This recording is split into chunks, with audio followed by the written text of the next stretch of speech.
मोक्षमूलम गुरु कृपा, मोक्षमूलम गुरु कृपा, मोक्षमूलम गुरु कृपा।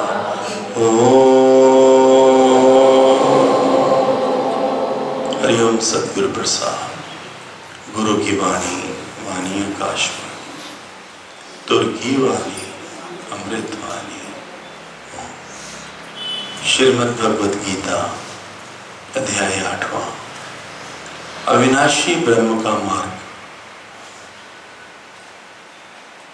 अविनाशी ब्रह्म का मार्ग। जगत में हर पदार्थ का नाश है, हर पदार्थ नाशवान है। जो कुछ भी आंख से दिखता है सब चेंजेबल है, सब मिथ्या है। ये शरीर, ये संबंध, ये जायदाद, ये माया, ये मोह वाले जिसका तू अभिमान करता है, वो सब चेंजेबल है, सब मरणशील है।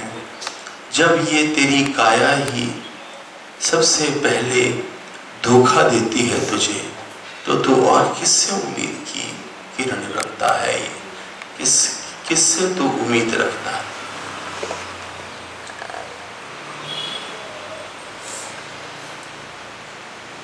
अविनाशी अगर कुछ है तो वो ब्रह्म है, वो निराकार परमात्मा है। वो ब्रह्म जो परम चेतना है,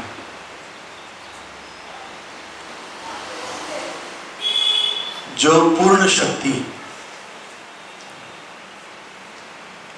जिससे ये सारा जगत चलायमान है, सारा जगत चल रहा है, सारी सृष्टि चल रही है, जिसके होने से सब कुछ जो आंख से दिख रहा है और जो नहीं दिख रहा, उन सब का कारण ब्रह्म है। जो भी हम सोच रहे हैं, जिसका भी हम सुख महसूस कर रहे हैं, जो भी हमें सेफ्टी लग रही है अपनी लाइफ की, जो भी हमें ये सत्य लग रहा है, सबका कारण एक ब्रह्म है। और उस ब्रह्म तक ही पहुंचना है।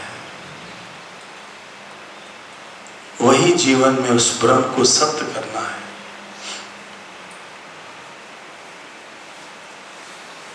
अपने निश्चय को पूर्णता उस ब्रह्म में जोड़ने के लिए सद्गुरु ने ये ज्ञान यात्राएं आरंभ करी कि कुछ समय के लिए अपने मोह वालों से निकल के बाहर आओ और देखो,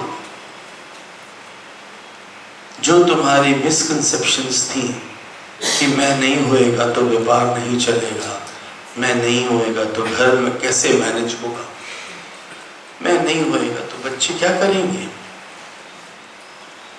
जब हकीकत सामने आई कि मेरे निकलने से वो खुश हो रहे हैं, वो कंफर्टेबल फील कर रहे हैं, वो आजादी फील कर रहे हैं, तो ये भी भरम टूटा हमारा। और अगर हम माया के बगैर, संसार के बगैर, जगत के बगैर, मोबाइलों के बगैर, परिवार के बगैर अगर हम 8 दिन रह सकते हैं तो हम लंबा समय भी रह सकते हैं। ज्ञान यात्राओं में आने के बाद जो वास्तव में अपने सद्गुरु से जुड़ा है, वो प्रत्यक्ष अनुभव करता होगा कि घर की याद नहीं आती, व्यापार की याद नहीं आती। मैंने जबरदस्ती अपने ही वासना से, अपने ही लोभ से सबको पकड़ के रखा था, अपने पोजीशन से पकड़ के रखा था। जैसे ही गुरु ने ये पोजीशन छुड़ाया, सबसे पहले तो मैं आजाद हुआ और फिर जिनको मैंने पकड़ के रखा था वो भी आजाद हो गए।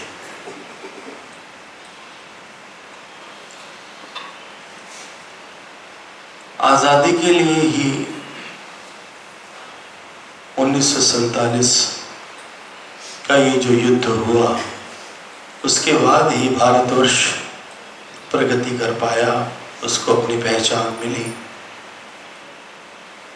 और आज वो दुनिया के 7वें या 6वें या 3रे नंबर पर है, एग्जैक्ट नहीं पता, लेकिन बढ़ रहा है।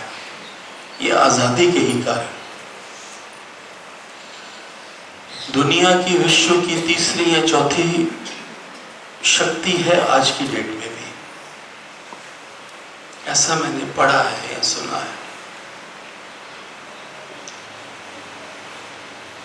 अविनाशी ब्रह्म का मार्ग, अक्षर ब्रह्म योग,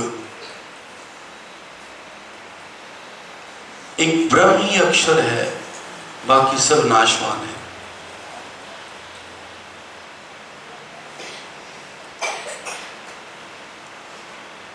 अर्जुन पूछते हैं भगवान जी से, कृष्ण से,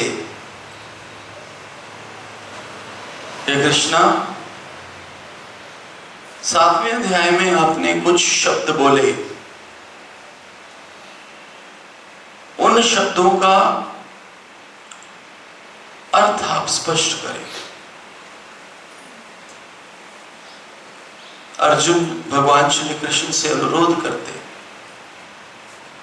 8वें अध्याय में अक्षर ब्रह्म योग में अविनाशी ब्रह्म का मार्ग। गुरु ने ब्रह्म ज्ञान की ओर हमारा जीवन प्रेरित किया।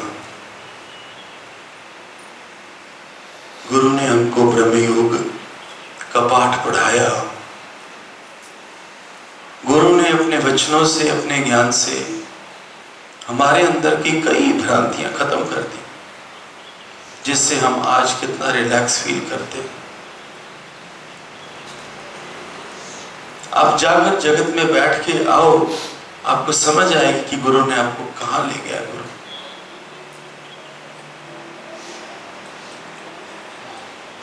आप जगत में बैठ नहीं पाएंगे। उनकी वार्तालाप, उनकी बातें, उनका व्यवहार दिखावे का, वास्तव में कितने गरीब हैं सब अपने स्वभाव करके, कितने डरे हुए हैं, कितने इनसिक्योर हैं। जगत की बात है, लेकिन जो जो गुरु के बताए हुए मार्ग पर इस ब्रह्म ज्ञान में आता जा रहा है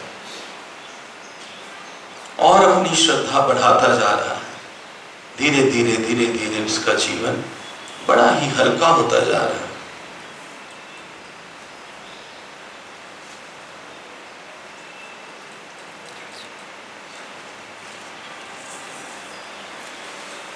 कृष्णा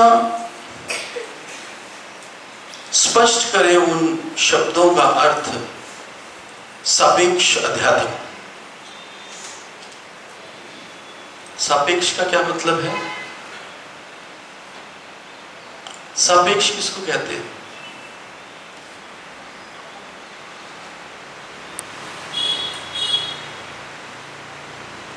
अभी कर अभी पाले, अभी कर अभी पाले। लेट तो कुछ है ही नहीं, अभी अनुभव कर लेना।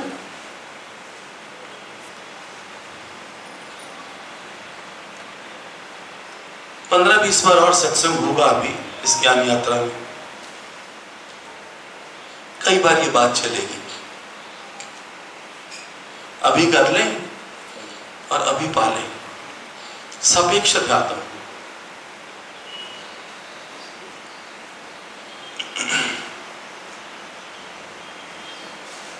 कर्म कांड की तरह नहीं है कि कर दो और आगे मिलेगा। सापेक्ष अध्यात्म स्पष्ट, समक्ष, हाजिर। सापेक्ष अध्यात्म।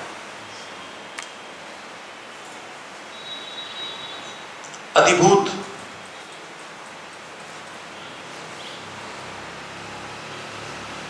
अधिभूत,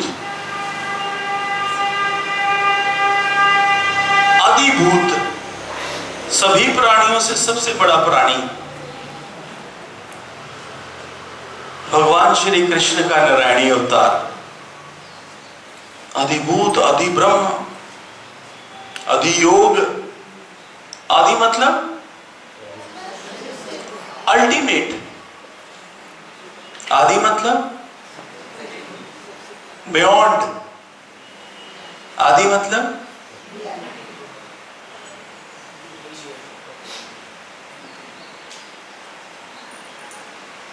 जोड़ अपनी वृत्ति को और अभी आनंद की अनुभूति कर ले।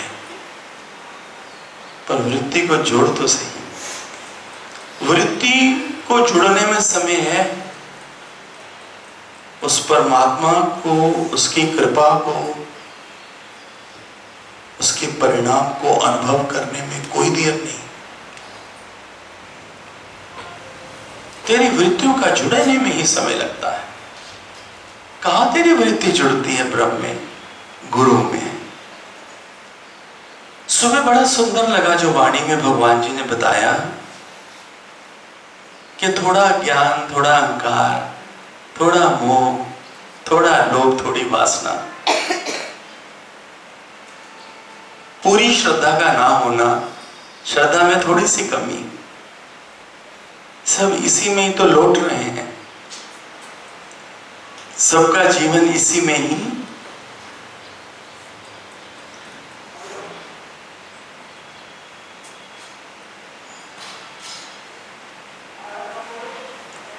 सापेक्ष अध्यात्म, अधिभूत, अधियज्ञ, अधिदेव, अधिदेव, देवों के देव, अधिदेव,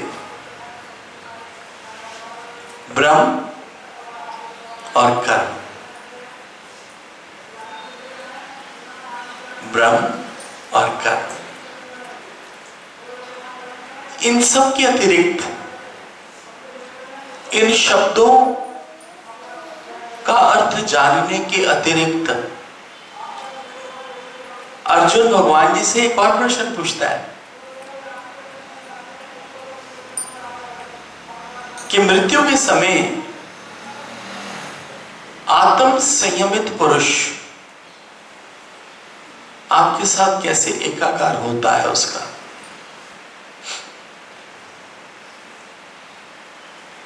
मृत्यु के समय आत्म संयमित पुरुष, यह आत्म संयमित पुरुष एक अवस्था है, एक स्टेट है जहां हमको पहुंचना है। आत्म संयमित पुरुष। हे कृष्णा, मृत्यु के समय आत्म संयमित पुरुष आपके साथ कैसे एकाकार होता है?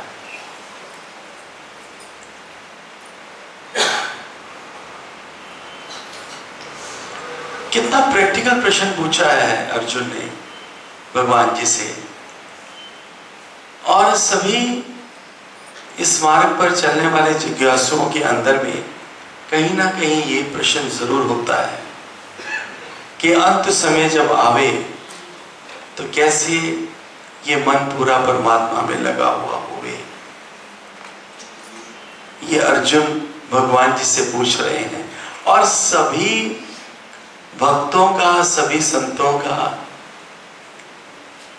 सारे संसार का जो उसमें मिलने के लिए लायक है उसका कल्याण कर रहे हैं ये प्रश्न पूछ के।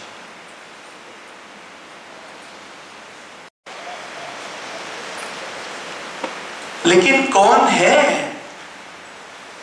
जिसको इस देह में देहधारी फील होता है? देह नहीं, देह की बनावट, देह नाम रूप नहीं फील होता। जैसे जैसे हम गुरु के ज्ञान से भीतर में जुड़ते जाते हैं उस ब्रह्म से, क्योंकि ब्रह्म ज्ञान है ना, वैसे हमको सब प्यारों में बस वही फील होता है। कोई कुछ ऊंचा, तीखा, कड़वा, मीठा बोल भी जाए तो अंदर इफेक्ट नहीं होता। तो कितना इजी जीवन कर दिया गुरु ने, कितना शांति वाला जीवन बना दिया, कितना रिलैक्स में ला दिया। भगवान श्री कृष्ण ब्रह्म की अवधारणा को समझाने से आरंभ करते हैं। ब्रह्म क्या है? जो अविनाशी निराकार है, जो परम यथार्थ है।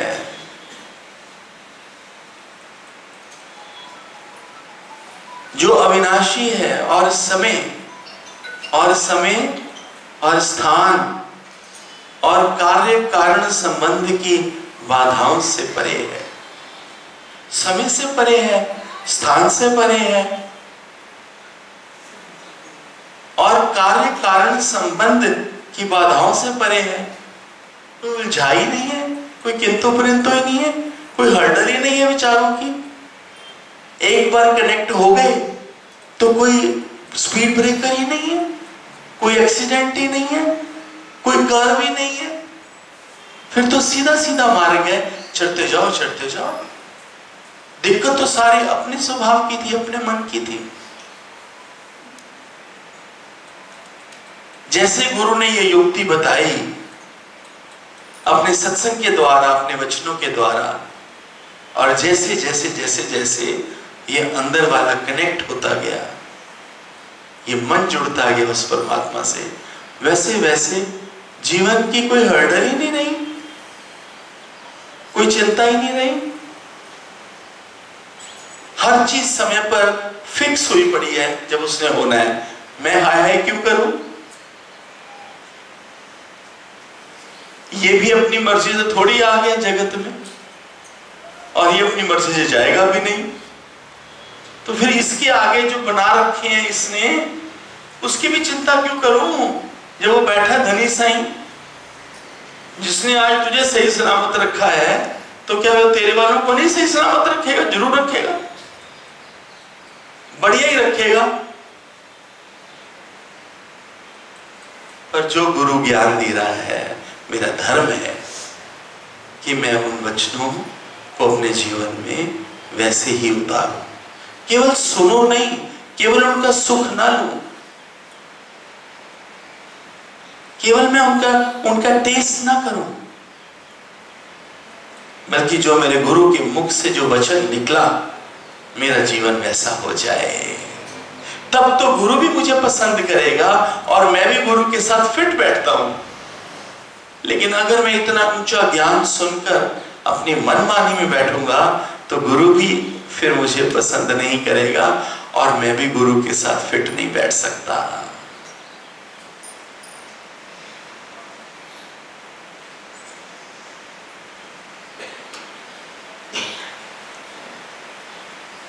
कोई परेशानी नहीं है किसी को जो आ गए, ये सब आने तक ही बहाने थे इनके, और कोई तो आखिरी टाइम में स्लिप हो गए। तुम्हें समझ नहीं आ रही ग्रुप में कि कौन फसली बैठा है, कौन नकली बैठा है?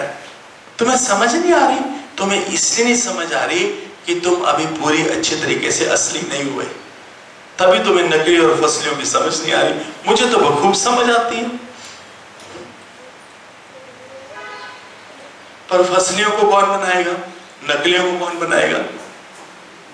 जो मेरे गुरु के घर में एक बार एंटर हो चुके हैं, मैं उनको छोड़ थोड़ी देगा, मैं उनको ऐसे थोड़ी कर देगा। तुम्हें ग्रुप में समझ नहीं आती? सारा कुछ तो तुम्हारे साथ में है, तुम्हारे मोबाइल में है। यहां तक आने तक की ही सबके नाटक है, बहाने।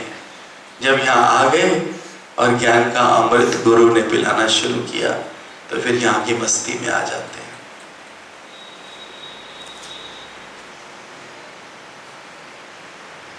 जो मेरे उद्धार का समय है, जहां से मेरा जीवन बनना है, वहां कोई बहाना आना ही नहीं चाहिए। अगर वहां बहाना आ गया तो आखिर में भी परमात्मा से जुड़ने में कुदरत तेरा कोई ना कोई बहाना बना देगी। क्योंकि जैसा तो प्रकृति में देगा, वैसा ही प्रकृति भी तुझे वापस करेगी। ना तो मुझसे कभी करनी नहीं। गुरु के लिए, गुरु घर के लिए, गुरु ज्ञान यात्रा के लिए कभी मुझसे ना नहीं करनी। ना पाओ वो बात अलग है, पर तुमने कोई विकल्प नहीं डालना कि देखते हैं क्या होता है। देखते हैं। प्रभु इच्छा, प्रभु इच्छा। बेटी की शादी तुमने फिक्स कर दी, कभी कहते हो देखते हैं होती है कि नहीं होती। मंगनी करके आगे, कड़माई करके आगे, लड़का देख के आगे, तुम्हें पसंद आया, उसको तुम रोक के भी आ गए, कभी बोलते हो देखते हैं शादी होती कि नहीं होती। इसका मतलब इधर तुम्हारा प्रेम ही नहीं है, और अधूरे प्रेम वाले की इधर कोई जगह भी नहीं है। यहां तो उसी की जगह है जो दिल से जुड़ के बैठा है, मर मिट के बैठा है। सीधी सीधी बात।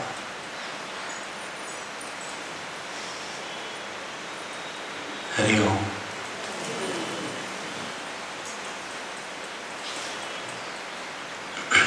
तो बच्चों जाओ, जगह घेरनी पड़ेगी तुमको, 5:30 हो गए।